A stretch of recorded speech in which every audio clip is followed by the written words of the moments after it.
منهما رجالا كثيرا ونساء واتقوا الله الذي تساءلون به والأرحام إن الله كان عليكم رقيبا يا أيها الذين آمنوا اتقوا الله وقولوا قولا سديدا يصلح لكم أعمالكم ويغفر لكم ذنوبكم ومن يطع الله ورسوله فقد فاز فوزا عظيما أما بعد فإن أصدق الحديث كتاب الله وخير الهدي هدي محمد صلى الله عليه وسلم وشر الأمور محدثاتها فإن كل محدثة بدعة وكل بدعة ضلالة. Ikhwatul Islam, saudara kaum muslimin, kaum muslimat, ikhwani, akhawati, bapak ibu rahimani wa rahimakumullah. Alhamdulillah, Allah Subhanahu wa taala kembali memberikan kemudahan kepada kita bersama untuk duduk di rumah Allah Subhanahu wa taala dalam rangka mencari ampunan dan kasih sayang Allah Subhanahu wa taala. Karena siapapun di antara kita yang menginginkan ampunan, cari di rumah Allah. Siapapun di antara kita yang menginginkan kasih sayang dan karunia, cari di rumah Allah Subhanahu wa taala. Rumah Allah adalah tempat kita mengadu. Rumah Allah adalah tempat kita meminta. Rumah Allah tempat kita beribadah, dan rumah Allah kita ingin dekat dengan Allah Subhanahu wa taala. Kemudian salawat beriringkan salam semoga senantiasa tercurahkan buat junjungan alam Nabi kita yang mulia, uswah dan qudwah kita bersama Muhammad bin Abdullah sallallahu alaihi wasallam, yang mana kewajiban kita bersama adalah memperbanyak mengucapkan salam dan salawat kepada Rasulullah sallallahu alaihi wasallam. Allahumma salli ala Muhammad wa ala ahli baitihi wa ala azwajihi wa dhurriyyatihi kama sallaita ala Ibrahim wa ala ali Ibrahim innaka Hamidum Majid. Allahumma barik ala Muhammad wa ala azwajihi wa dhurriyyatihi kama barakta ala Ibrahim wa ala ali Ibrahim innaka Hamidum Majid. Ikhwatul Islam, saudara kaum muslimin, kaum muslimat rahimani wa rahimakumullah. Pembahasan kita kali ini adalah berkaitan dengan orang-orang yang paling dekat dengan Nabi sallallahu alaihi wasallam. Dan di antara bentuk kaum muslimin mereka mencintai Nabi sallallahu alaihi wasallam adalah dengan mencintai siapapun yang dicintai oleh Nabi sallallahu alaihi wasallam. Tidak mungkin kita mencintai Nabi sallallahu alaihi wasallam kemudian kita membenci orang-orang yang terdekat dengan Nabi sallallahu alaihi wasallam. Mustahil. Kita mencintai Nabi sallallahu alaihi wasallam dan mencintai siapapun yang dicintai oleh Nabi sallallahu alaihi wasallam. Dan pada kesempatan kali ini yang kita bahas adalah salawat yang tadi baru kita sebutkan. Allahumma salli ala Muhammad wa ala ahli baitihi wa ala azwajihi wa dhurriyyatihi. Ada tiga yang mana itu merupakan di antara kewajiban kaum muslimin untuk mereka mengetahuinya, mengetahui hak dan kewajiban, dan mengetahui apa yang mesti dilakukan. Sebelum kita membahas ini, ikhwatul Islam, kita ingin menyampaikan salah satu peristiwa yang terjadi kepada baginda Rasulullah sallallahu alaihi wasallam ketika Fathu Makkah. Fathu Makkah itu merupakan peristiwa yang luar biasa diabadikan oleh Allah Subhanahu wa taala di Al-Qur'an. Kemenangan yang Allah hadiahkan kepada kaum muslimin. Karena apabila Makkah itu menjadi milik Nabi dan kaum muslimin, maka semua jazirah Arabiyah sudah menjadi milik kaum muslimin. Karena Makkah itu merupakan pusatnya, sentralnya. Sehingga dikali terjadi Fathu Makkah, maka Allah betul-betul menyebutkan inna fatahna laka fatham mubina. Kami bukakan, kami berikan hadiah fatham mubina, yaitu kemenangan yang nyata. Kemudian ketika terjadi Fathu Makkah, banyak peristiwa yang akan kita perhatikan. Dan di antara salah satunya, berkumpul sahabat-sahabat yang mulia radhiyallahu ta'ala anhum. Dikala Nabi sallallahu alaihi wasallam berada di Makkah. Dan ketika Nabi sallallahu alaihi wasallam memasuki Ka'bah Al-Musyarrafah, yang mana selama ini Ka'bah dikuasai oleh orang-orang jahiliyah. Kemudian ikhwatul Islam, ketika Nabi sallallahu alaihi wasallam berjalan dari Madinah bersama kurang lebih 10.000 pasukan kaum muslimin tanpa ada perlawanan kecuali sedikit saja. Kemudian pada akhirnya Nabi sallallahu alaihi wasallam masuk dan memasuki Makkah. Sebahagian riwayat menyebutkan ikhwatul Islam, ketika Nabi sallallahu alaihi wasallam memasuki Makkah, maka Nabi sallallahu alaihi wasallam memboncengi cucunya. Dan di antara salah satu cucu yang dibonceng oleh Nabi sallallahu alaihi wasallam, siapa namanya? Siapa? Hasan Masya Allah, silakan. Sehat selalu ya. Masya Allah, barakallahu fiik, tapi jawabannya salah. Agar kita tahu, ternyata cucu Nabi itu banyak. Dan itulah yang akan kita bahas. Ahlul Bait. Agar kita tahu bahwa cucu Nabi itu bukan satu, bukan dua, bukan tiga. Nah, ketika Nabi SAW memasuki Makkah Al-Mukarramah, Nabi SAW memboncengi cucunya. Otomatis kita bertanya, kapan terjadi Fatu Makkah? Dan kapan Hasan dan Husain lahir? Ada yang tahu jawabannya?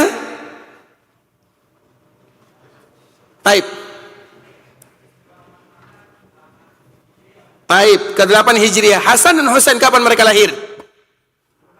Belum tahu. Apa nak? 4? Masya Allah. Silakan nak. Nanti tengok lagi di Google ya.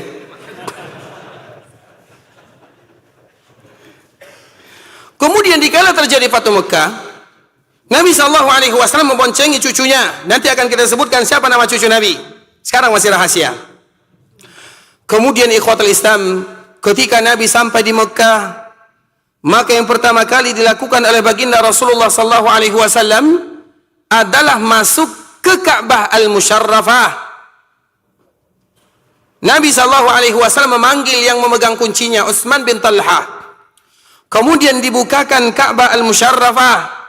Dikala Nabi SAW masuk, maka Nabi menemukan di dalamnya patung gambar Ibrahim, yang seolah-olah Nabi Ibrahim sedang mengundi nasib. Karena memang itu merupakan di antara tradisi jahiliyah.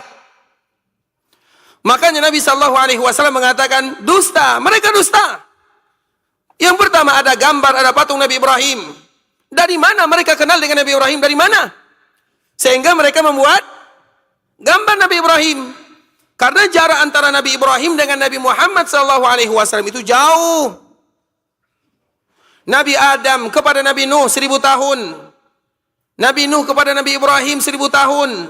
Nabi Ibrahim kepada Nabi Musa 700 tahun. Nabi Musa kepada Nabi Isa 500 tahun. Nabi Isa kepada Nabi Muhammad SAW 600 tahun. Berapa jarak antara Nabi Ibrahim dengan Nabi Muhammad? Berapa? 1800 tahun. Berapa nak? Anak kita tuh, yang kecil sangat. Sini nak. Ayo nak, sini.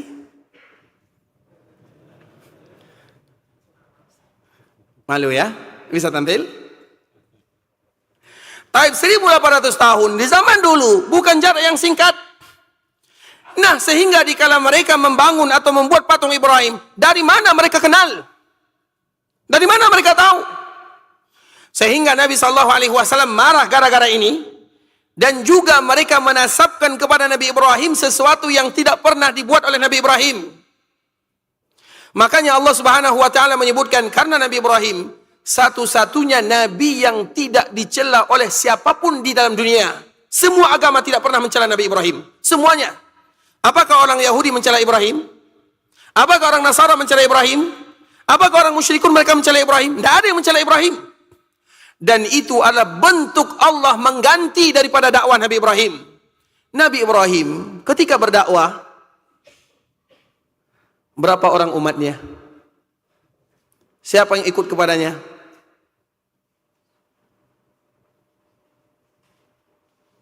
Istrinya, siapa nama istrinya? Hajar, Sarah, siapa lagi? Anaknya? Anaknya nak ikut? Ikut juga. Pembantunya? Siapa? Nabi Lut. Siapa Nabi Lut? Anak pamannya. Pamannya? Masya Allah. Barakallahu fiik. Ikhwatul Islam.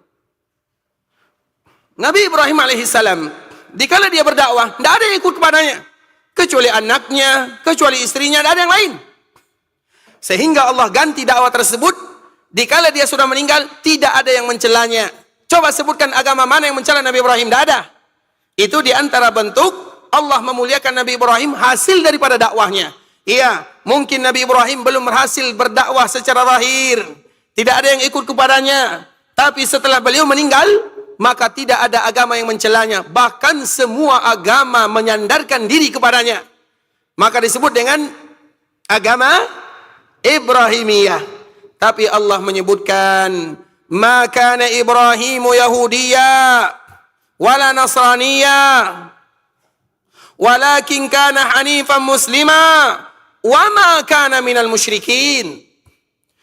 Orang Yahudi mengatakan Nabi Ibrahim itu kakek kami, membawa agama kami. Allah mengatakan, "Ma kana Ibrahimu Yahudiyya." Orang Nasara mengatakan Ibrahim dari kami, wala Nasraniyya. Orang-orang jahiliyah mengatakan, "Wa ma kana minal musyrikin."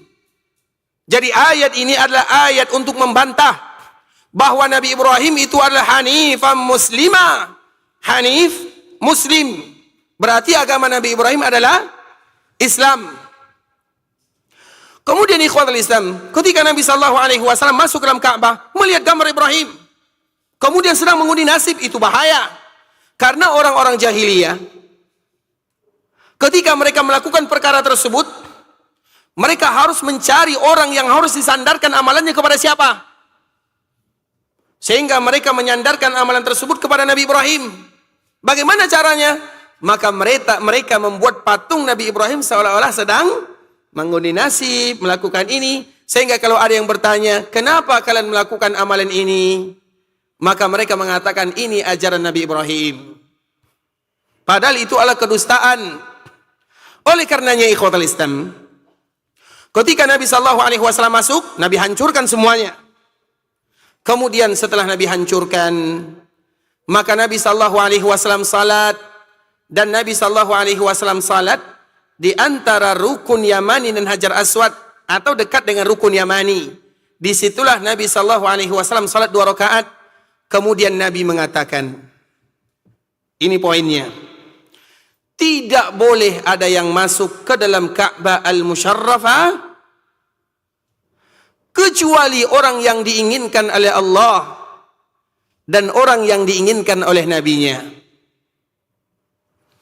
Artinya momen yang indah ini, tidak ada yang boleh masuk ke dalam Ka'bah, tidak boleh, kecuali orang yang Allah inginkan dan orang yang diinginkan oleh Nabi SAW. Maknanya orang yang masuk ke dalam Makkah itu atas perintah Allah.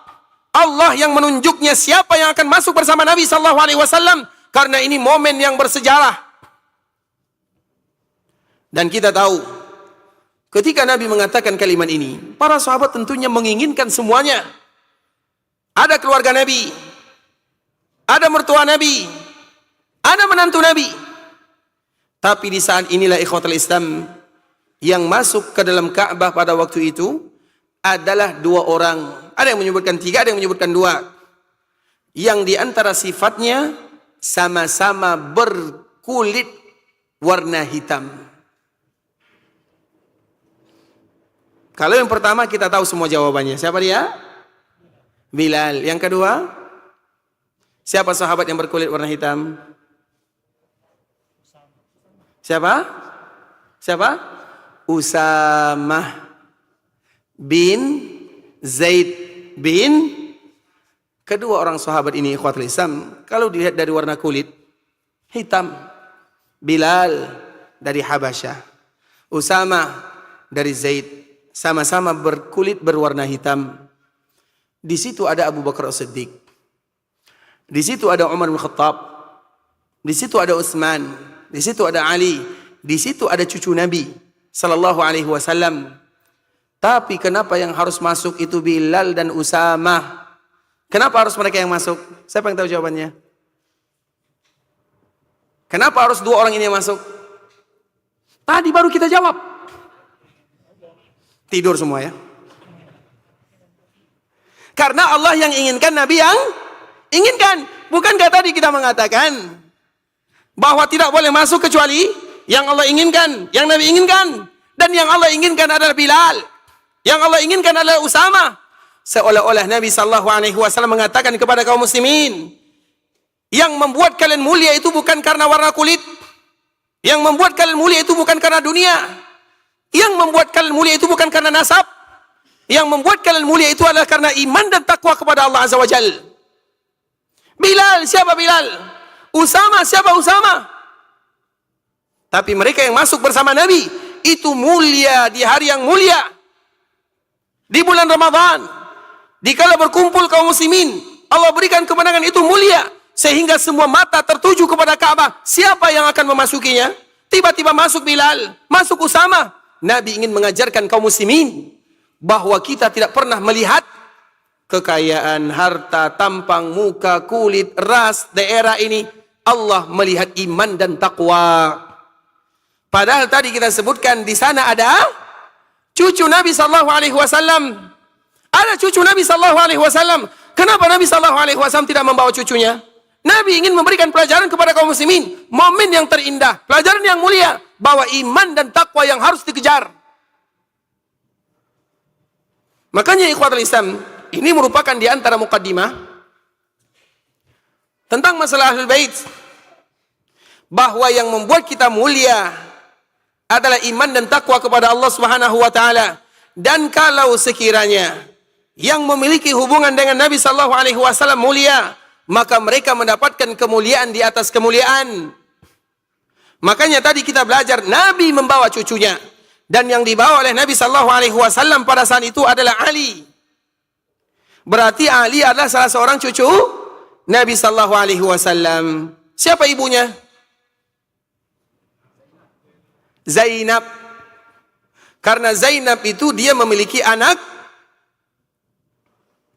3 orang.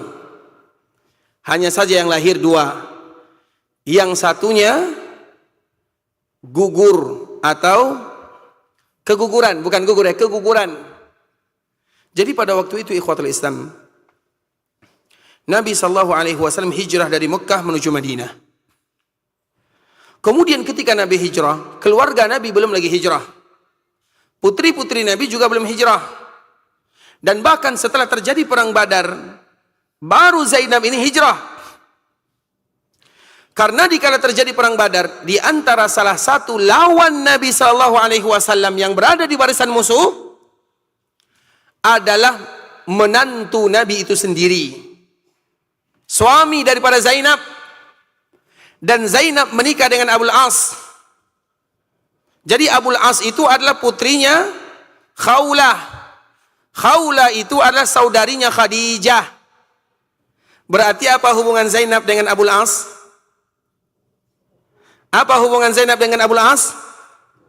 Apa hubungannya? Kita ulang lagi. Zainab ayahnya adalah Nabi sallallahu alaihi wasallam. Ibunya adalah Khadijah binti Khuwailid bin Asad bin Abdul Uzza. Kemudian suaminya adalah Abul As. Abul As ini terjadi perbezaan para ulama. Siapa nama aslinya? Ada yang menyebutkan Qasim, ada yang menyebutkan yang lain. Terlepas daripada itu semua, ibunya adalah Khawlah. Dan Khawlah itu saudarinya Khadijah. Apa hubungan Zainab dengan Abul As? Apa hubungannya? Salah. Suami istri. Lupa kita tadi. Tidur semua ya. Itu masalahnya. Insya Allah sudah tidak tidur lagi ya. Bukankah Zainab suaminya adalah Abul As? Berarti hubungan mereka adalah selesai.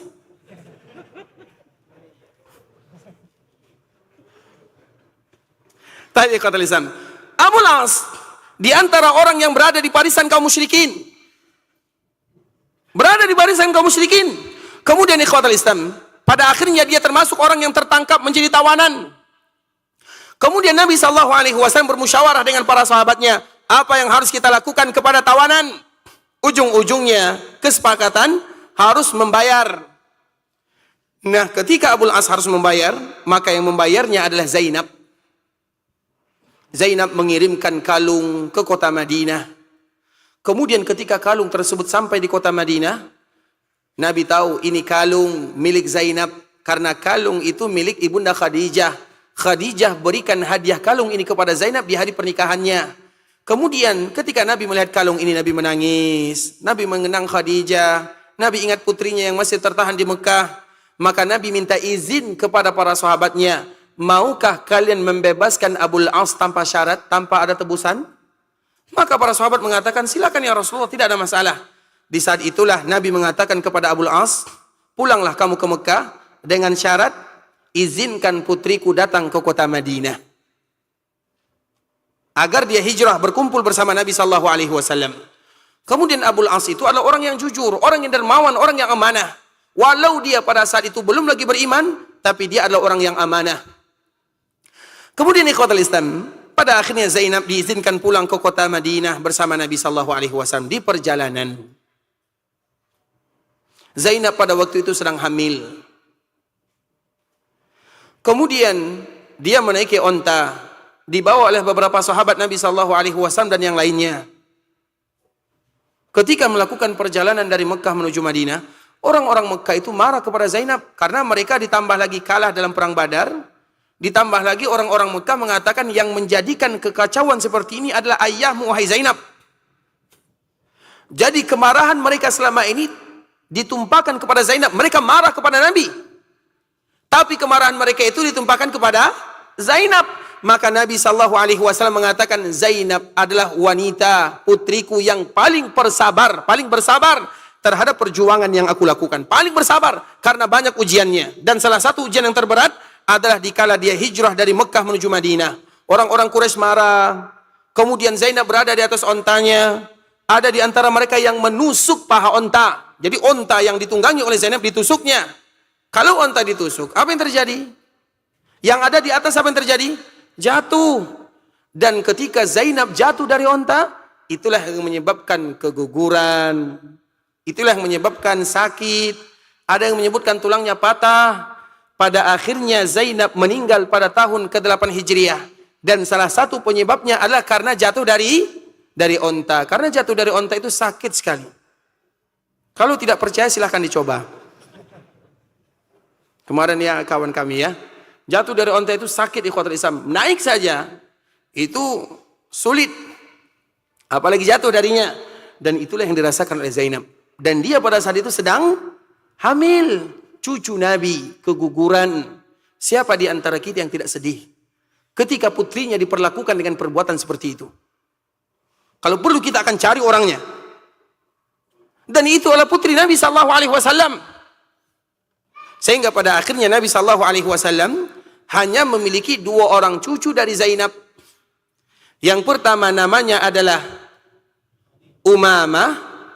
Ini cucu Nabi yang pertama. Jadi cucu Nabi yang pertama namanya adalah Umamah. Dan cucu Nabi yang kedua adalah Ali. Berarti berapa orang cucu Nabi? Berapa orang? Dari Zainab 2. Itu dia jawabannya. Dari Zainab 2. Yang lain belum kita bahas. Karena kalau kita bilang 4 bahaya. Tapi silakan Pak. Masya Allah. Pertanyaannya hati-hati ya.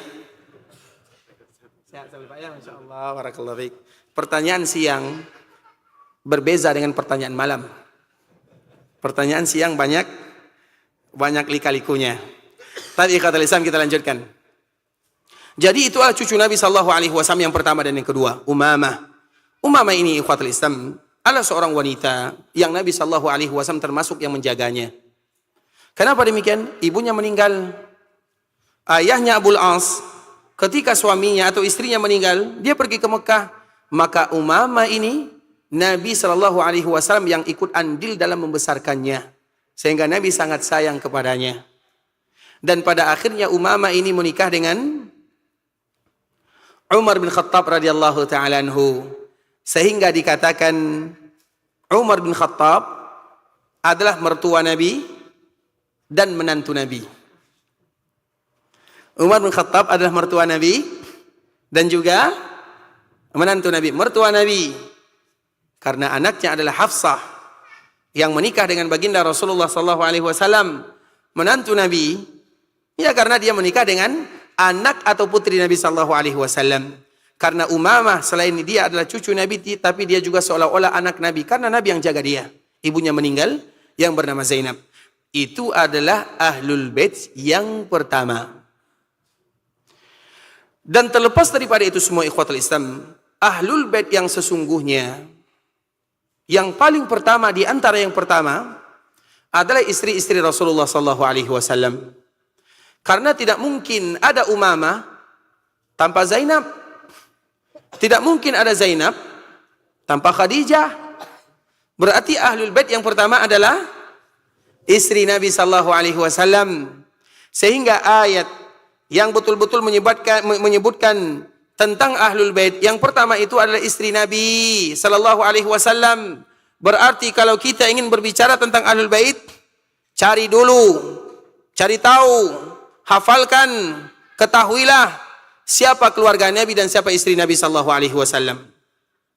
Dan kita selalu mengulang-ulang kalimat ini, ikhwatul Islam. Khadijah binti Khuwailid adalah istri Nabi yang pertama yang meninggal.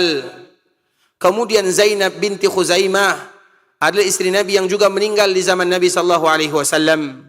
Nabi bersamanya hanya kurang lebih 3 bulan sahaja.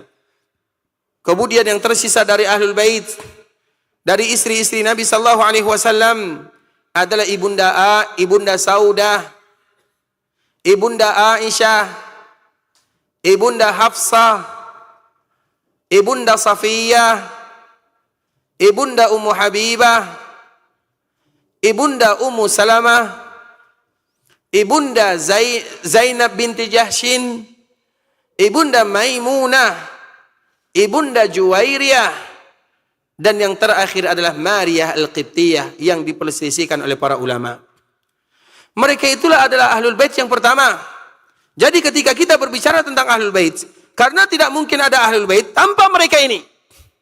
Tidak mungkin ada Ahlul Bait tanpa istri Nabi sallallahu alaihi wasallam. Dan istri Nabi sallallahu alaihi wasallam yang memberikan keturunan kepada Nabi hanya 2. Yang pertama Ibunda Khadijah. Yang kedua Ibunda Maryah Al-Qibtiyah. Ibunda Khadijah memberikan keturunan kepada Nabi sallallahu alaihi wasallam ada 6. 2 laki-laki, 4 perempuan. Laki-laki bernama Qasim dan Abdullah. Perempuan bernama Zainab, Ruqayyah, Ummu Kulsum dan Fatimah radhiyallahu taala anhum ajmain. Kemudian yang kedua adalah Maryah. Maryah ini memberikan keturunan kepada Nabi yang bernama Ibrahim. Bahkan Nabi sallallahu alaihi wasallam pernah mengatakan dalam hadisnya, "Lau kana Ibrahimu hayyan lakana nabiyya." Kalau sekiranya Ibrahim ini hidup, maka dia yang akan jadi nabi. Kalau sekiranya hidup. Tapi Ibrahim hidup atau tidak? Ibrahim hidup atau tidak? Hidup. Ada tidak yang nama Ibrahim di sini? Siapa nama Ibrahim di sini? Saya tidak bertanya Ibrahim putra Nabi. Saya bertanya Ibrahim hidup atau tidak? Ingat ya, kaedah pertanyaan siang itu lain-lain. Supaya tidak mengantuk. Ibrahim putra Nabi, Ibrahim bin Muhammad sallallahu alaihi wasallam, Nabi mengatakan, "Lau kana Ibrahimu hayyan lakana nabiyya." Kalau sekiranya Ibrahim hidup, maka yang pantas jadi nabi itu adalah Ibrahim. Tapi itu merupakan di antara ketentuan Allah Azza wa Jalla. Tidak ada satupun putra Nabi yang hidup kecuali semua mereka meninggal dikala mereka masih kecil. Dan di antara salah satunya untuk memutuskan nasab kenabian. Karena biasanya Nabi itu muncul dari Nabi. Seorang Nabi akan lahir dari Nabi. Seorang Nabi akan melahirkan seorang Nabi. Dan itu merupakan tradisi. Sedangkan di antara salah satu nama Nabi sallallahu alaihi wasallam adalah Al-Aqib. Al-Aqib itu habis. Tidak ada yang menyambungnya. Kemudian juga di antara nama Nabi adalah Al-Muqaffi. Al-Muqaffi itu maknanya adalah yang mengikuti Nabi-Nabi sebelumnya. Maknanya Nabi tidak diikuti, tapi mengikuti. Jadi siapa tadi nama Nabi? Siapa enggak jawab, angkat tangan. Yang paling kecil. Karena soalannya mudah. Siapa anak-anak kami yang tadi jawab? Siapa nama Nabi sallallahu alaihi wasallam? Yang tadi kita sebutkan. Sini nak. Ulang lagi ya. Berani? Siapa? Dari anak kita yang berani jawab? Ada? Ada? Baik. Mana? Baik, maju nak, sini.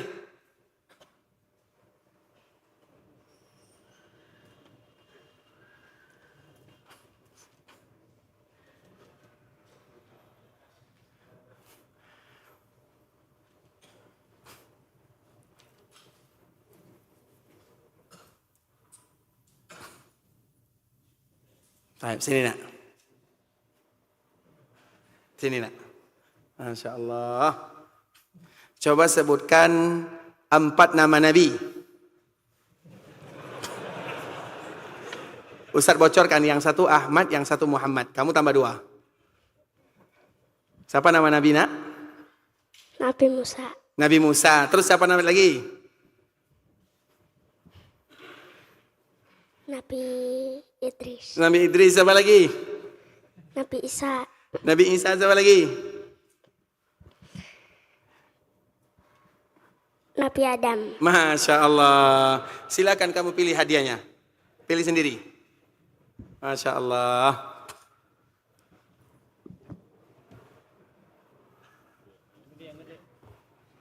Ambil apa yang kamu mau. Tambah lagi. Tambah lagi. Tambah lagi. Terus. Udah? Tapi bilang sama abinya jawabannya salah ya. Silakan.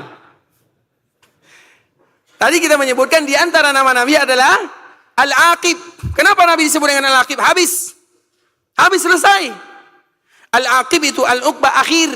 Maka disebut dengan Al-Aqib. Al-Muqaffi, yang mengikuti. Maknanya tidak akan ada yang mengikuti Nabi. Tapi Nabi mengikuti. Tidak ada yang diikuti. Nabi mengikuti Nabi sebelumnya.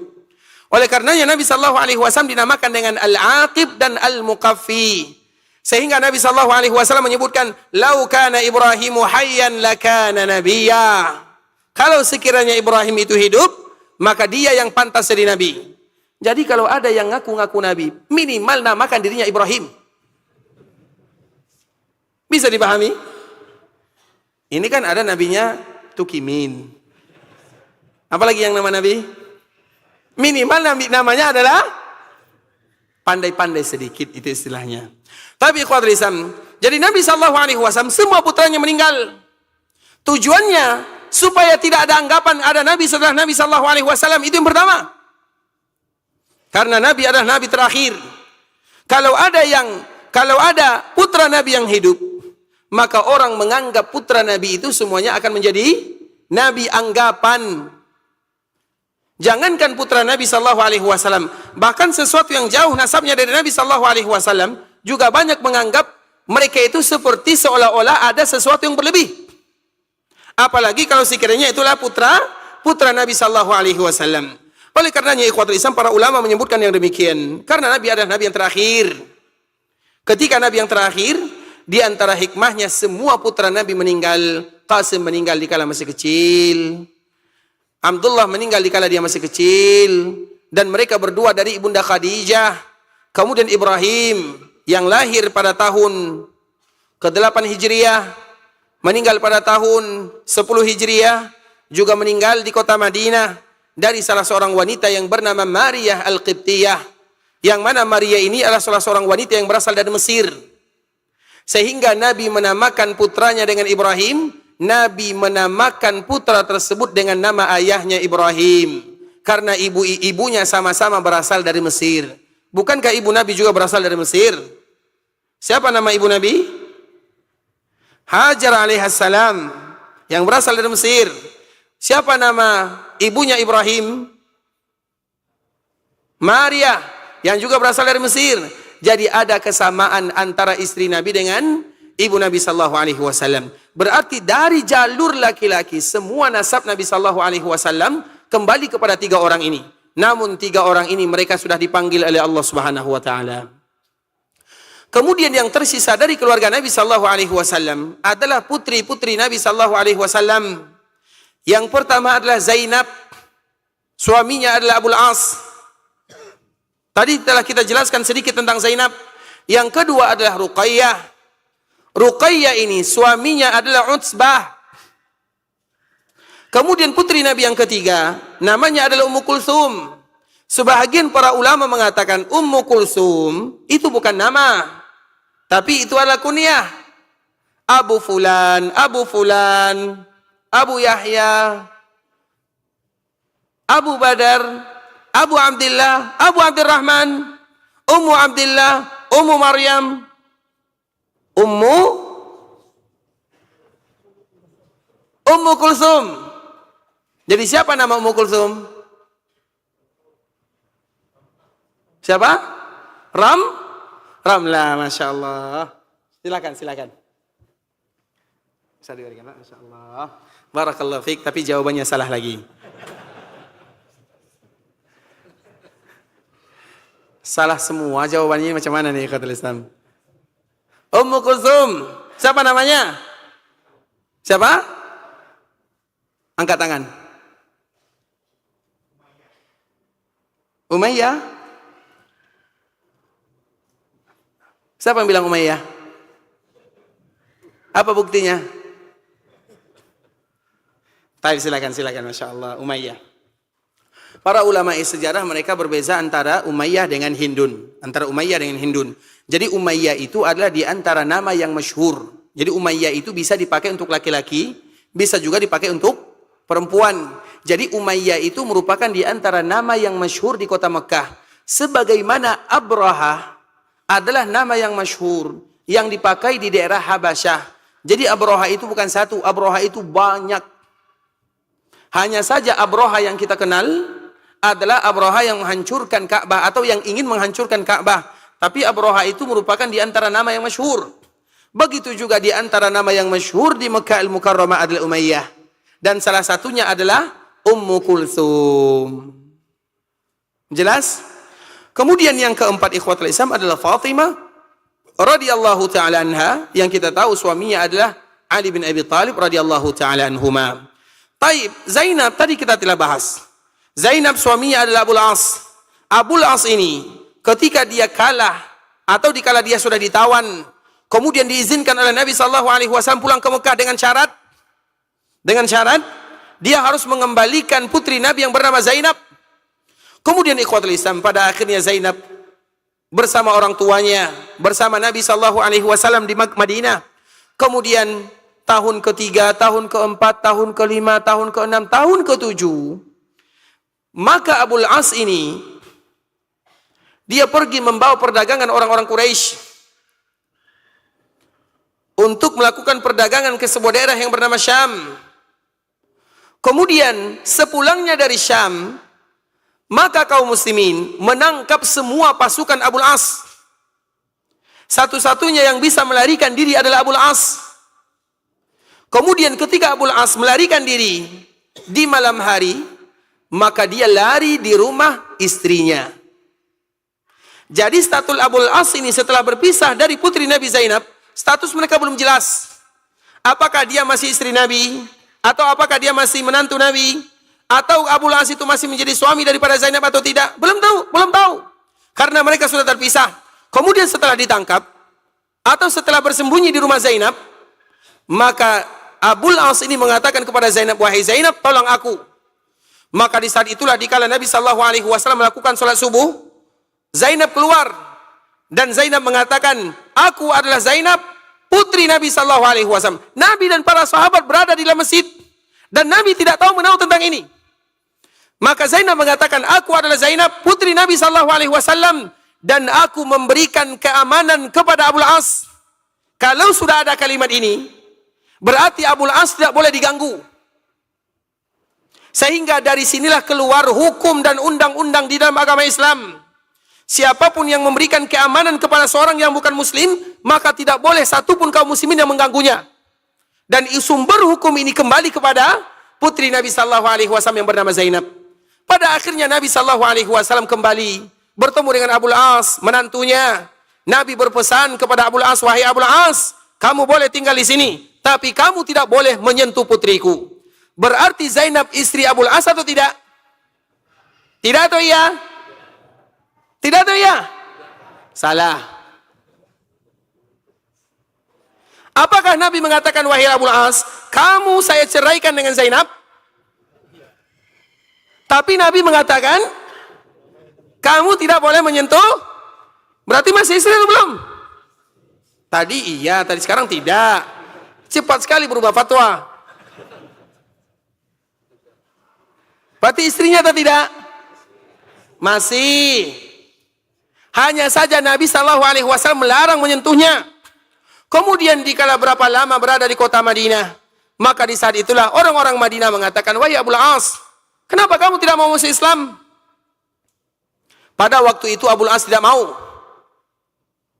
Kemudian pada akhirnya dia kembali ke Mekah, membawa barang dagangan, karena tadi barang dagangannya sudah diambil oleh kaum muslimin. Kemudian semua kaum muslimin kembali mengembalikan barang dagangan tersebut. Sampai di Mekah, maka dia berikan barang dagangan kepada pemiliknya, diberikan satu persatu. Kemudian setelah itu dia pun mengucapkan, wahai orang-orang Mekah, apakah semua barang-barang kalian sudah kembali? Maka mereka mengatakan, sudah, dan kami dapatkan kamu adalah orang-orang yang amanah. Maka setelah mengembalikan barang-barang tersebut, baru Abul As mengucapkan syahadat. Karena kalau sekiranya Abul As mengucapkan syahadat di Madinah, maka orang-orang Mekah akan menuduh Abul As mencuri barangnya dan bersekongkol dengan kaum muslimin. Pada akhirnya dia sudah mengembalikan barangnya, amanahnya sudah dia dapatkan, sudah dia sampaikan, dan orang-orang Mekah mereka sudah memujinya. Itu menantu Nabi. Walau pada awalnya dia musuh Nabi, tapi amanah tetap amanah. Dan itu adalah di antara kelebihan orang-orang Arab, masalah amanah.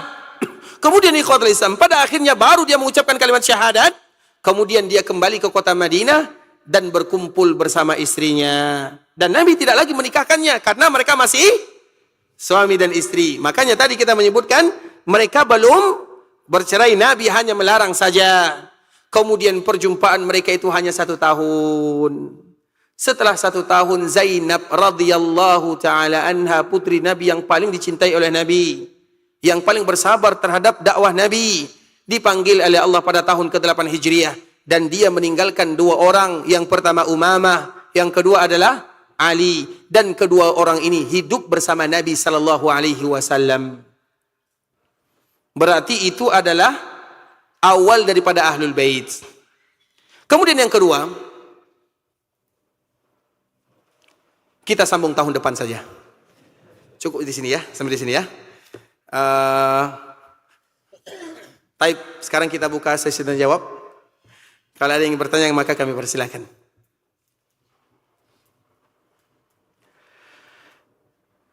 Ada yang bertanya? Baik, sila. Ya, sila.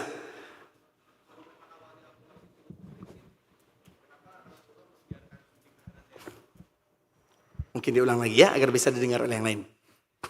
Bismillah. Assalamualaikum warahmatullahi wabarakatuh. Waalaikumsalam warahmatullahi wabarakatuh. Ustaz izin bertanya, kalau memang Abul As itu awalnya musyrikin, kenapa Rasulullah SAW mengizinkan untuk menikahi anaknya Zainab, Ustaz? Afan, Ustaz. Baik. Barakallahu fiikum. Tentu pertanyaannya, kalau Abul As itu musyrikin, kenapa Nabi mengizinkan Abul As menikah dengan Zainab? Tentu pertanyaan ini harus kita tahu dulu, kapan mereka menikah? Kapan mereka menikah? Apakah setelah Nabi menjadi Nabi atau menjadi Rasul? Atau sebelumnya? Kalau sebelumnya, berarti pertanyaan ini tak perlu lagi kita jawab. Sebelumnya, artinya sebelum Nabi menjadi Nabi. Sebelum Nabi menjadi Nabi, berarti belum ada aturan. Karena bagaimanapun Abul As itu adalah anaknya Khawlah. Dan orang pernikahan di zaman dahulu, mereka jarang menikahkan kecuali kepada keluarganya. Makanya Zainab menikah dengan Abul As. Abul As itu adalah anaknya Khawlah. Zainab adalah anaknya Khadijah. Mereka kakak beradik antara Khawlah dengan Khadijah. Dan itu sebelum kenabian. Atau kalau sekiranya setelah kenabian, maka itu terjadi sebelum diputuskan oleh Allah Subhanahu wa taala tentang masalah ini. Karena di awal-awal menikah atau di awal-awal dakwah, Nabi SAW berdakwah. Kemudian banyak di antara kaum muslimin yang masuk Islam, banyak di antara mereka yang suaminya masuk Islam, istrinya belum. Banyak yang istrinya masuk Islam, suaminya belum. Apakah Nabi SAW memerintahkan mereka untuk berpisah?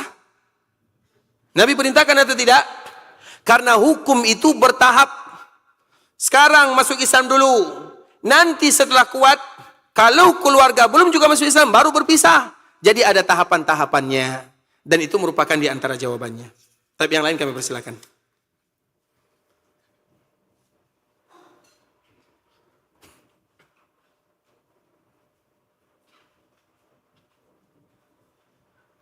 Ada? Baik, sebelum membaca jawaban ini ikhwatul Islam. Baik, silakan.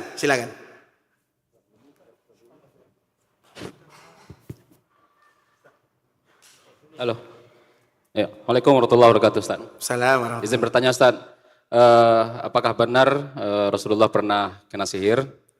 Yang pertama, yang kedua, apakah Ustaz akan menetap di Indonesia atau akan kembali ke Madinah atau kapan lagi kembali ke Madinah, Ustaz? Terima kasih. Assalamualaikum warahmatullahi wabarakatuh. Waalaikumsalam warahmatullahi wabarakatuh. Barakallahu fiikum. Pertanyaan kedua tidak boleh dijawab. Pertanyaan pertama, apakah Nabi sallallahu alaihi wasallam pernah terkena sihir? Jawabannya, iya.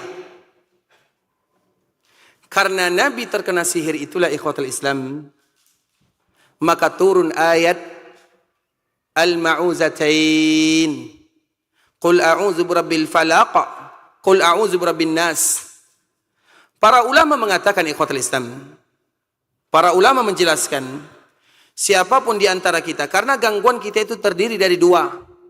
Yang pertama gangguan dari dalam, yang kedua gangguan dari luar. Gangguan dari dalam, qul a'udzu birabbin nas, itu obatnya. Gangguan dari luar, qul a'udzu birabbil falaq, min syarri ma khalaq, wa min syarri ghasikin idza waqab, wa min syarrin naffasati fil uqad. Maka dua surat ini disebut dengan Al-Ma'uzatan. Maknanya ini adalah ayat yang Allah turunkan kepada kaum muslimin untuk sebagai tameng dalam kehidupan. Asal muasalnya, penyebabnya adalah karena Nabi sallallahu alaihi wasallam terkena sihir. Nah, tentu kita bertanya lagi, kalau Nabi terkena sihir, bukankah Allah Subhanahu wa taala mengatakan Nabi dijamin oleh Allah Subhanahu wa taala dari gangguan manusia? Iya, betul. Wallahu ya'simuka minan nas. Allah Subhanahu wa taala akan menjaga Nabi sallallahu alaihi wasallam, dan Nabi itu juga maksum. Tapi kemaksuman Nabi itu ikhwatul Islam, kemaksuman Nabi sallallahu alaihi wasallam itu adalah bagian daripada risalah dan nubuwah. Sedangkan secara manusia, Nabi sama dengan manusia yang lain. Nabi sakit, iya. Kita sakit, iya juga. Nabi berkeluarga, iya. Kita juga berkeluarga. Apapun yang dilakukan oleh manusia yang lain itu juga terjadi kepada Nabi sallallahu alaihi wasallam. Dan salah satunya penyakit atau sakit. Sihir itu adalah sebahagian daripada sakit. Kemudian yang ketiga, sihir itu banyak maknanya. Karena sihir itu apa arti sihir? Apa makna sihir? Sihir itu diambil dari kata-kata sahur. Apa arti sahur?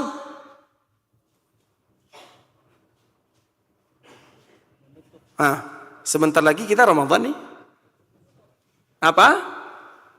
Sahur, apa arti sahur? Sahur. Sahur itu artinya sesuatu yang tersembunyi. Sahur itu artinya sesuatu yang tersembunyi. Sahur disebut dengan sahur karena waktunya tersembunyi dan itu adalah waktu yang terbaik. Sihir disebut dengan sihir karena itu juga tersembunyi. Dan sihir itu ada lagi banyak macamnya. Jadi Nabi SAW terkena sihir. Bukan sihir-sihir yang biasa kita perhatikan, bukan. Tapi sihir yang ringan. Dan kalau ini tidak terjadi, maka kita tidak akan mendapatkan ayat Qul a'udzu birabbil falaq, Qul a'udzu birabbin nas. Sehingga ayat ini adalah ruqyah yang terbaik. Siapapun yang merasa ada gangguan sihir, jin, guna-guna, maka tameng yang terbaik adalah Qul a'udzu birabbil falaq, Qul a'udzu birabbin nas. Ceritanya ketika malaikat turun, Nabi sallallahu alaihi wasallam disihir oleh Labid, seorang Yahudi. Dan memang di antara sifat Yahudi adalah masalah sihir. Kemudian ikhwatul Islam, bukankah orang Yahudi mereka mengatakan nasabnya kepada Nabi Musa alaihissalam? Bukankah di antara salah satu mukjizat Nabi Musa untuk mengalahkan sihir orang-orang di zaman Firaun? Kemudian ikhwatul Islam, turun dua orang malaikat, seolah-olah mereka berdua bertanya, apa yang terjadi kepada orang ini? Diganggu. Kemudian dari rambut Nabi, kemudian terjadilah apa yang terjadi. Maka dibacakan Qul a'udzu birabbil falaq, Qul a'udzu birabbin nas. Dan itu sama dengan yang lain ikhwatul Islam. Banyak perkara-perkara yang terjadi kepada Nabi sallallahu alaihi wasallam yang secara zahir dan kasat mata kita melihat itu diganggu, padahal bukan diganggu. Itu alasan Allah Subhanahu wa taala menurunkan ayat agar siapapun yang terkena, maka ini obatnya. Sama dengan Nabi lupa. Nabi lupa atau tidak? Nabi lupa. Kenapa Nabi lupa? Untuk mengajarkan kepada kita bagaimana adab dan tata cara lupa. Lupa itu tidak masalah. Yang masalah itu selalu lupa. Nabi SAW juga lupa. Nah, dari kelupaan Nabi pernah sholat asar 2 rakaat. Pernah sholat ini 5 rakaat. Sehingga dari situ muncul hukum dan hukum. Kalau lupa bertambah, seperti ini kaedahnya. Kalau lupa berkurang, seperti ini kaedahnya. Jadi itu tidak bertabrakan antara ayat Allah Subhanahu wa taala. Tapi sihir yang tadi kita sebutkan tidak sama dengan sihir-sihir yang ada di zaman sekarang ini. Yang masalahnya ketika kita mengkiaskan dengan sihir sekarang. Tapi bagaimanapun ikhwatul Islam, semuanya adalah untuk kemaslahatan kita sebagai hamba Allah Subhanahu wa taala. Tapi yang lain kami persilakan. Sebelum kami sila dulu.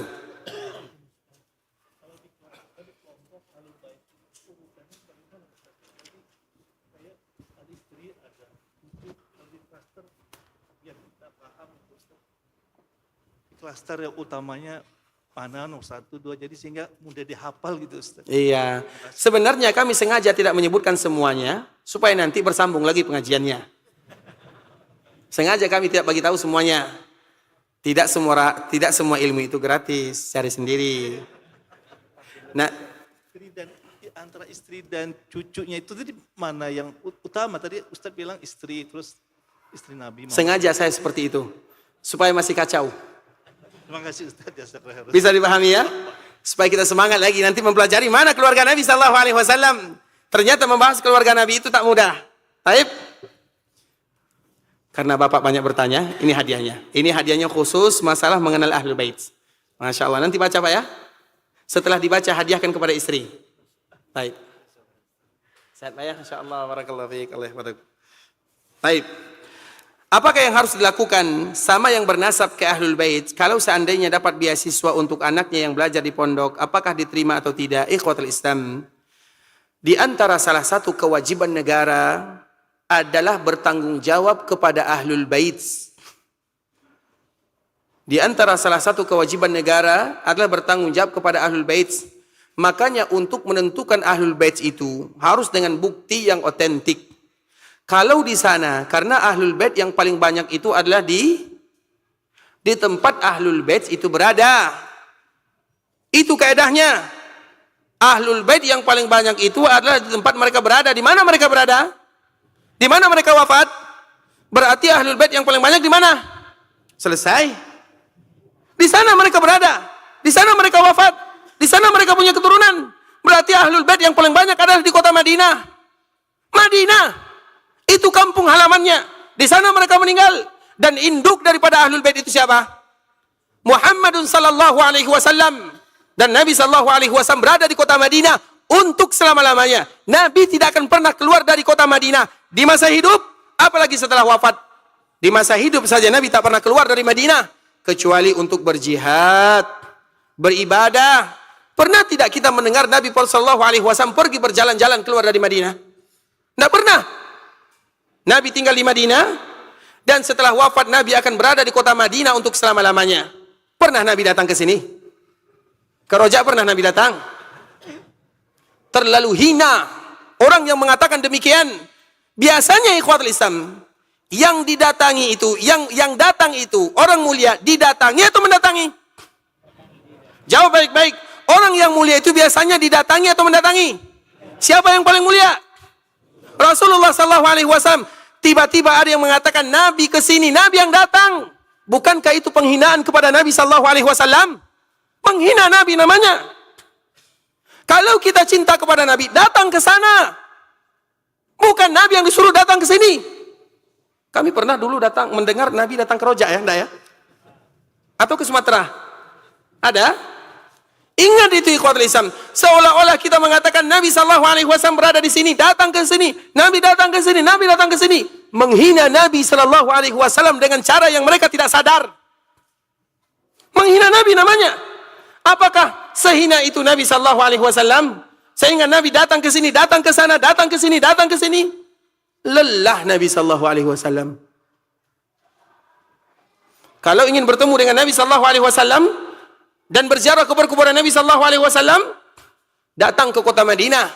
Karena Nabi sallallahu alaihi wasallam pernah mengatakan sebuah kalimat janji Nabi. Kalla wallah, inni Abdullahi wa rasuluh, hajartu ilaikum, hajartu ilallahi wa ilaikum, al-mahya mahyakum wal mamatu mamatukum. Apa kata Nabi sallallahu alaihi wasallam kepada penduduk Madinah? Kalla wallah, demi Allah, aku adalah hamba Allah, utusan Allah. Aku hijrah karena Allah dan hijrah kepada kalian wahai penduduk Madinah. Al-mahya mahyakum wal mamatu mamatukum. Hidupku hidupku, hidupku adalah hidup kalian, wafatku adalah bersama kalian. Maknanya aku akan hidup selama-lamanya bersama kalian dan aku akan wafat di sini untuk selama-lamanya. Janji Nabi sallallahu alaihi wasallam. Nah, induknya di sana. Berarti yang paling banyak adalah di selesai. Kemudian ikhwatul Islam di Madinah secara umum ada beberapa keluarga. Ada minimal 7 keluarga. Ini mohon maaf ya. Pada tahun 1403 Hijriah, maka semua yang mengatakan ada hubungan nasab dengan Nabi sallallahu alaihi wasallam harus diuji secara keduniaan. Harus diuji secara keduniaan. Apa contohnya? Dites. Bukan untuk meragukan, bukan. Tapi supaya negara bisa bertanggung jawab. Karena mereka, keluarga Nabi, dimuliakan oleh Allah Azza wa Jal. Wajib bagi kita untuk memuliakan. Dan di antara bentuk kita memuliakan, tidak boleh mereka menerima sedekah. Kalau mereka tak boleh menerima sedekah, kemudian mereka orang yang tidak berpunya, dari mana mereka hidup? Maka negara yang bertanggung jawab. Maka yang bertanggung jawab itu adalah negara. Sehingga mereka mengatakan, siapapun yang keluarga Nabi, supaya kami bisa memuliakan, supaya kita kaum muslimin bisa memuliakan Nabi sallallahu alaihi wasallam. Karena dikala kita memuliakan keturunan Nabi, seolah kita memuliakan Nabi. Tapi otomatis ada kerjasama. Kalau ada buktinya yang jelas, selesai. Kalau tidak mau, juga tidak masalah.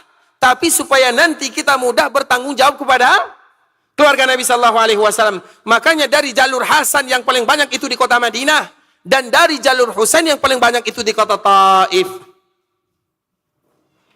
Jelas ya?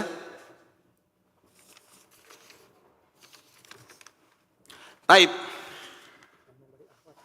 Kita dahulukan pertanyaan dari akhwat ya.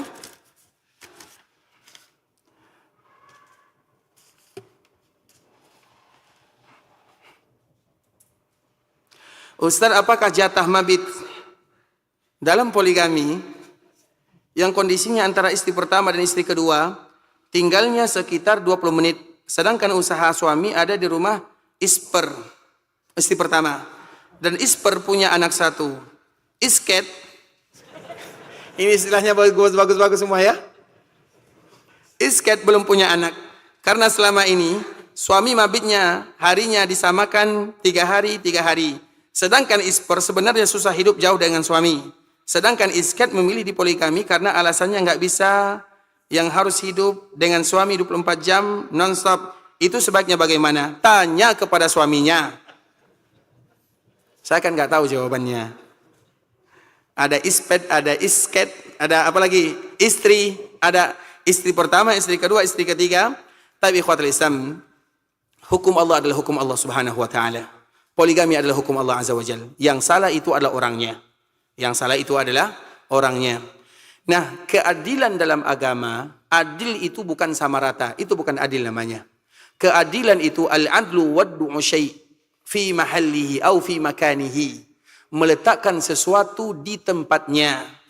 Yang punya misalnya belanjanya, yang punya anak belanjanya lain.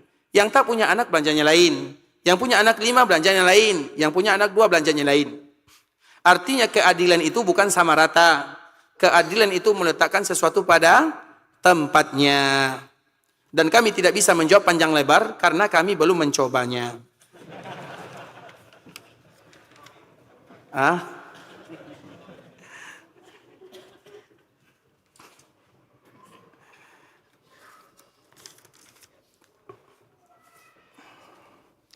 Baik Ustadz, afwan saya ibu peserta kajian Ustadz yang mendapatkan hadiah buku di Masjid Solehawa tadi malam. Apakah ibu bisa minta buku tambahan? Karena ibu sudah niatkan untuk mengirim buku itu ke anak ibu yang berada di Singapura. Ambil semuanya. Nanti panitia cari ibu yang bertanya. Alhamdulillah di sana ada kajian sunnah yang insya Allah sangat bermanfaat untuk kaum muslimin di sana. Mengingat buku-buku tulisan Ustadz masih sulit didapatkan di sana. Ini panitia, semua buku ini untuk ibu yang bertanya. Cari nanti sendiri. Ya. Tapi pertanyaan terakhir ya. Kita sampai jam berapa? Masih kuat? Hah? Kasihan kayak pada yang berceramah. Yang berceramahnya tak kuat. Tapi kita lanjutkan. Tadi disampaikan bahwa keturunan Nabi Sallallahu Alaihi Wasallam sudah wafat semua. Namun bagaimana dengan keturunan Nabi yang cucunya Hasan dan Husain? Apakah masih ada keturunan Nabi Sallallahu Alaihi Wasallam sampai saat ini? Kita tidak menyebutkan keturunan Nabi wafat semuanya. Siapa yang mengatakan keturunan Nabi wafat semua? Saya tidak mengatakan yang demikian. Saya mengatakan bahwa keturunan Nabi dari jalur laki-laki itu semuanya sudah. Karena ikhwatul Islam ini secara logika. Keturunan Nabi itu sampai ada bahkan Imam Mahdi berasal dari keturunan Nabi itu ada. Hanya saja dari jalur laki-laki habis. Misalnya saya punya anak namanya Muhammad. Saya namanya Ahmad. Anak saya namanya Muhammad. Anak saya ini menikah. Lahir anaknya Abdullah. Berarti Abdullah ini siapa namanya? Abdullah bin Muhammad bin Ahmad. Jelas? Saya punya Ahmad. Nama anak saya Zainab. Zainab ini menikah. Nama anaknya Abdullah. Abdullah bin suaminya Zainab. Tidak ada istilahnya Abdullah binti Zainab. Tidak ada ceritanya di dunia. Satu-satunya laki-laki yang dinasabkan kepada ibunya hanyalah Isa bin Maryam. Agar kita tahu, bisa dipahami, maknanya dari jalur laki-laki, itu semuanya sudah meninggal. Sehingga tidak ada yang namanya bin Muhammad sallallahu alaihi wasallam. Ujung-ujungnya bin Ali, bin Abi Talib, bin Abdul Muttalib, bin Hisham, bin Hashim, bin Abdul Manaf, bin Qusay, bin mana bin Muhammad sallallahu alaihi wasallam. Ada atau tidak? Habis. Tapi keturunan Nabi ada atau tidak? Banyak. Hanya saja dari jalur laki-laki sudah tidak ada. Itu saja. Keturunan Nabi banyak. Dan cucu Nabi yang terbaik nantinya di akhir zaman itulah yang dikenal dengan Imam Mahdi. Dan dia berasal dari keturunan Hasan. Dia namanya sama dengan nama Nabi. Nama ayahnya sama dengan nama ayah Nabi. Dan ada beberapa sifatnya yang sama dengan Nabi sallallahu alaihi wasallam. Itulah cucu Nabi sallallahu alaihi wasallam.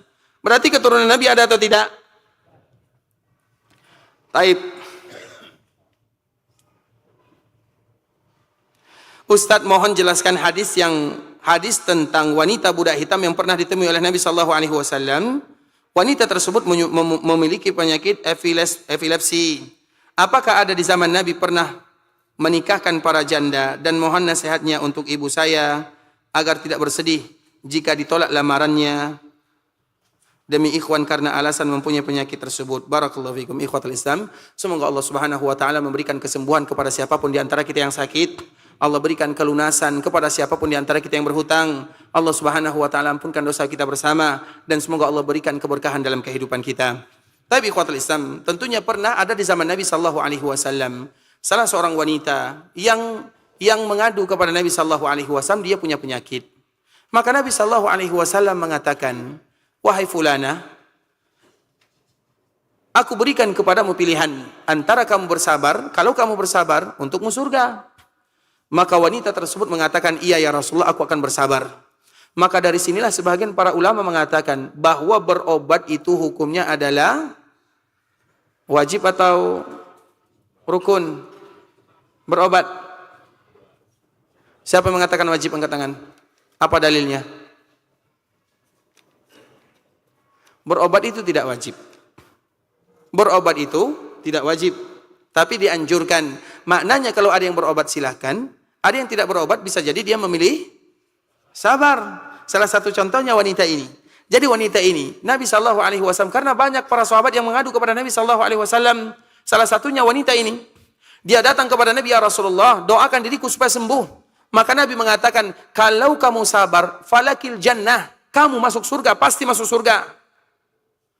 Makanya di antara orang yang paling banyak masuk surga itu adalah orang yang du'afa, orang yang fuqara, masakin, orang-orang yang sakit. Orang-orang yang itu adalah di antara mereka yang paling banyak masuk surga. Dan di antara salah satu yang menyebabkan seseorang masuk ke dalam neraka adalah ketika mereka tidak pernah sakit. Ada salah seorang sahabat atau ada salah seorang ketika Nabi sedang duduk, Nabi SAW mengatakan, kalau ada di antara kalian yang ingin melihat laki-laki yang masuk ke dalam api neraka, lihat orang ini. Tiba-tiba datang seseorang yang kekar, kuat, bugar. Kemudian para sahabat heran, kenapa dia disebutkan oleh Nabi SAW masuk neraka?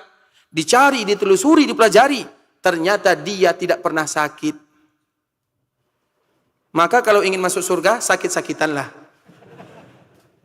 Artinya sakit itu adalah di antara salah satu cara memudahkan kita masuk surga. Tapi bagaimanapun kita tetap harus sehat. Sakit itu jangan dicari. Tapi kalau sakit sudah datang, jangan lari. Karena sakit itu ikhwatul Islam, salah satunya hadis Nabi SAW. Dikala wanita ini datang, in sabarti falakil jannah. Kalau kamu sabar, untukmu surga. Maka wanita ini mengatakan, ya Rasulullah, aku bersabar. Tapi doakan diriku supaya tertutup auratnya seperti ini. Dia penduduk surga. Nah kemudian kalau ada di antara kita misalnya yang demikian keadaannya, semoga Allah Subhanahu wa taala mudahkan langkahnya masuk ke dalam surga. Bagaimanapun ikhwatul Islam, urusan kita adalah dengan Allah Subhanahu wa taala. Penyakit, kesulitan, apapun namanya, kita punya Rabbul Izzati wal Jalalah. Minta kepada Allah dengan sebuah kalimat yang sangat indah. Allahumma inni ashku da'fa quwwati wa qillata hilati wa hawani 'alan nas ya arhamar rahimin. Allahumma anta rabbi, anta rabbul mustada'afin, anta rabbi. Ila man takiluni, ila ba'idin yatajahhamuni, wa ila aduwin malakathu amri, illam yakun bika alayya ghadabun fala ubali. Atau juga dengan doa yang boleh kita ucapkan, Allahumma inni abduk, wabnu abdik, wabnu amatik, nasiyati biyadik, madin fiyya hukmuk, adlun fiyya qada'uk, as'aluka bikulli ismin huwa lak, sammaita bihi nafsak, أو أنزلته في كتابك أو علمته أحدا من خلقك أو استأثرت به في علم الغيب عندك أن تجعل القرآن ربيع قلبي ونور صدري وذهاب غمي. Atau juga dengan doa yang lain, Allahumma lakal hamdu kulluh wa lakal mulku kulluh biyadikal khairu kulluh ilaika yurja'al amru kulluh alaniyatuhu wa sirruh ahlun an tuhmad innaka ala kulli syai'in qadir. Allahumma ighfirli jami'a ma madha min dhunubi wa'sim li fima baqiya min umri warzuqni amalan zakiyan tarda bihi anni. Siapa yang hafal? Itu adalah kalimat curhat kepada Allah Subhanahu wa taala. Kalimat curhat namanya. Dan semua kita mesti curhat kepada Allah Subhanahu wa taala. Dan bahasa yang paling ringkas dalam kalimat curhat kepada Sang Pencipta adalah kalimat yang dibaca oleh Nabi Ya'qub. Innama ashku bathi wa huzni ilallah. Itu adalah kalimat yang tersingkat. Dan kalimat Nabi juga terindah. Allahumma inni ashku da'fa quwwati wa qillata hilati wa hawani 'alan nas. Kadang-kadang ikhwatul Islam kita perlu belajar curhat kepada Allah Subhanahu wa taala dengan kalimat-kalimat yang terindah. Kita pandai curhat kepada manusia, tapi kita tak pandai curhat kepada Rabbul Izzati wal Jalalah. Rabb yang memudahkan urusan kita, Rabb yang melancarkan perkara kita, Rabb yang mengabulkan doa dan permintaan kita. Kita kurang pandai di sana. Kalau kita ingin curhat kepada Allah, lakukan. Nabi juga curhat kepada Allah Azza wa Jal. Dan di antara kalimat yang paling singkat adalah kalimat innama ashku bathi wa huzni. Allah sangat suka kepada hamba yang curhat kepadanya dengan bahasa-bahasa yang indah. Dan tidak ada bahasa yang indah kecuali bahasa yang diajarkan oleh Allah. Dan juga bahasa yang disebutkan oleh baginda Nabi sallallahu alaihi wasallam. Kalau dengan bahasa kita curhat kepada Allah, curhat kita kemana-mana. Tidak terarah. Maka berusahalah latihan curhat kepada Allah. Ketahui maknanya. Dan salah satunya 3 doa yang tadi kita sebutkan. Sudah hafal? Sudah hafal atau belum? Terus kalau belum dihafal, kenapa tidak dicatat? Imam Bukhari semua ya. Taib, nanti cari ya. Ikhwatul Islam, saudara kaum muslimin, para tetamu Allah rahimani wa rahimakumullah. Sebelum kita membaca, atau yang di sini masih ada yang bertanya? Taib, sila.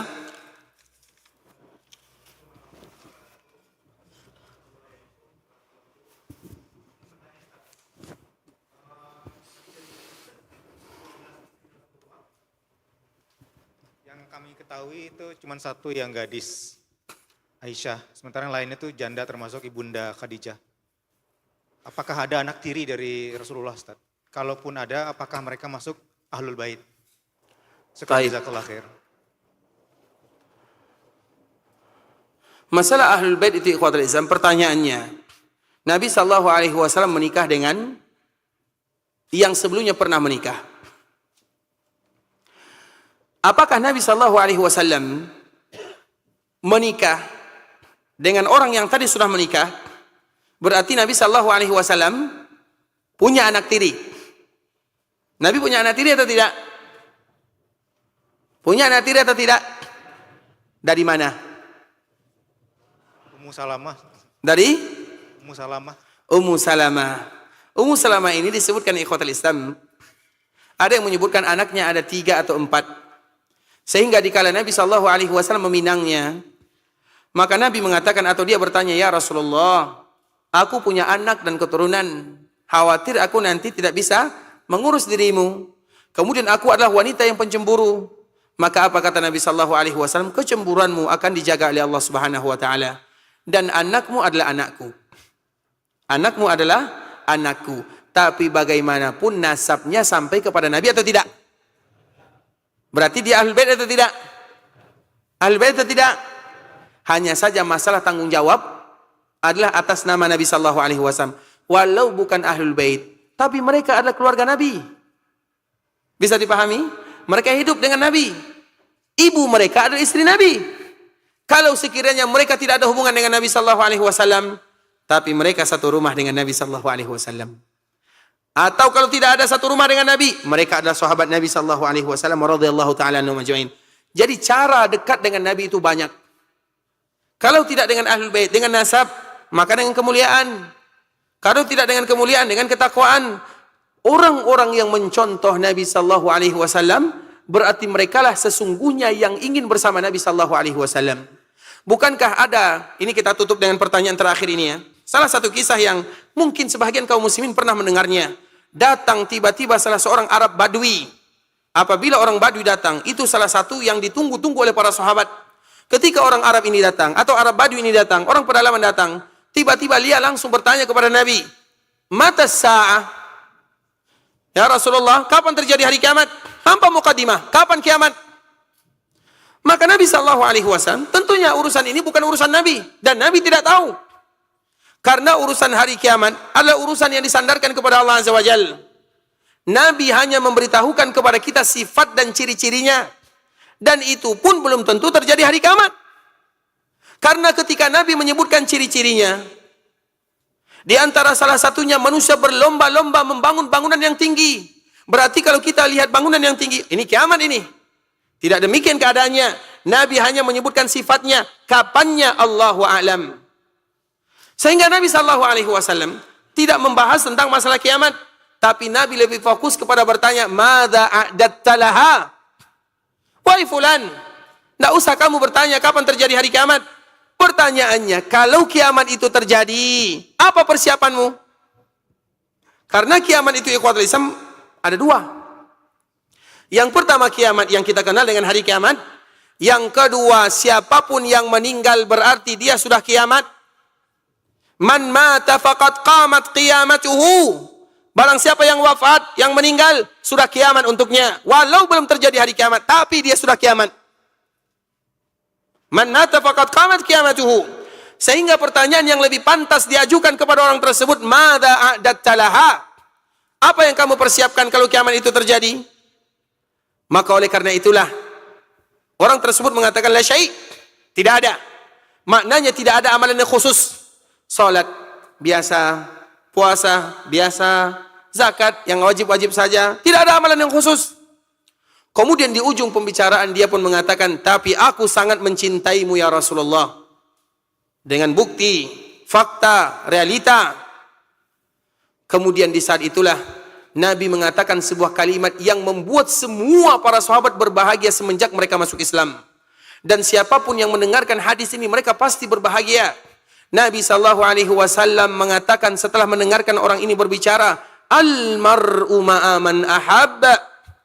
Seseorang akan dikumpulkan bersama orang yang dia cintai. Anas bin Malik radhiyallahu taala anhu mengatakan, "Ma farihna." Kami tidak pernah merasakan kebahagiaan yang luar biasa selain daripada Nabi mengatakan hadis ini. Kemudian Anas mengatakan, "Saksikanlah wahai semuanya. Aku bersaksi, aku cinta kepada Nabi. Aku cinta kepada Abu Bakar As-Siddiq. Aku cinta kepada Umar. Walau aku tidak sanggup melakukan apa yang mereka lakukan." Dan kita semuanya juga bersaksi, semua kaum muslimin bersaksi. Saksikanlah kita cinta kepada Nabi. Kita cinta kepada Abu Bakar As-Siddiq, kepada Umar, kepada Utsman, kepada Ali, kepada Anas, kepada Abdullah bin Abbas, kepada semua sahabat. Walau kita tidak melakukan seperti yang mereka lakukan, tapi kita berharap agar kita dikumpulkan bersama orang-orang yang dimasukkan oleh Allah ke dalam surga. Kalau kaum mukminin saja seperti itu keadaannya, bagaimana mereka yang hidup dengan Nabi sallallahu alaihi wasallam? Ikhwatul Islam, saudara kaum muslimin, kaum musliman, ikhwani akhwati rahimani wa rahimakumullah. Sampai di sini pembahasan yang bisa kami jelaskan. Yang benar dari Allah Subhanahu wa taala, yang salah dari diri kami pribadi karena kurangnya ilmu kami, karena kebodohan, karena kejahilan, karena ketidaktahuan kami. Kami mohon maaf kalau ada kata-kata yang salah, kalimat yang kurang tepat, bahasa yang kurang bagus, atau pertanyaan yang belum dibaca, kami mohon dimaafkan. Dan semoga perkumpulan kita ini adalah perkumpulan yang bisa menyebabkan dosa kita diampunkan oleh Allah Subhanahu wa taala. Perkumpulan yang bisa menurunkan keberkahan dalam kehidupan, keberkahan dalam usaha, keberkahan dalam keluarga, dan sebagaimana Allah kumpulkan kita di rumahnya di dunia, semoga Allah kumpulkan kita bersama di dalam surga.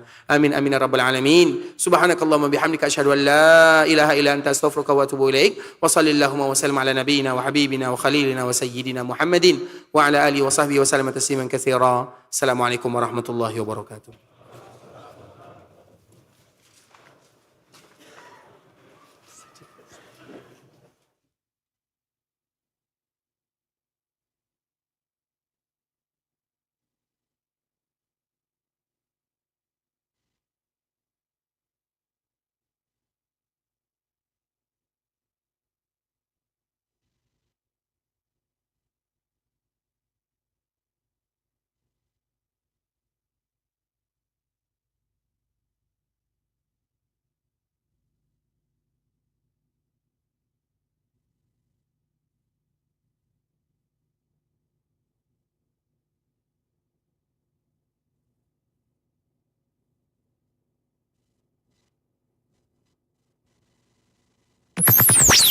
Roja TV, saluran tilawah Al-Quran dan kajian Islam.